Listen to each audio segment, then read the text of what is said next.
Guys, yung nakikita nyo, luya, pineapple, pongkan, may apple din yan, may lemon, tapos, ang gagawin natin ay ilalagay dito. Paandarin muna natin.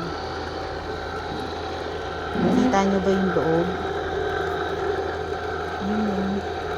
Tapos lalagyan natin siya. Tapos ito, igagano natin. Kita nyo? Silipin natin. Ayun. Yung sapal niya, ayun. Yan siya. Tapos yung juice niya, dito.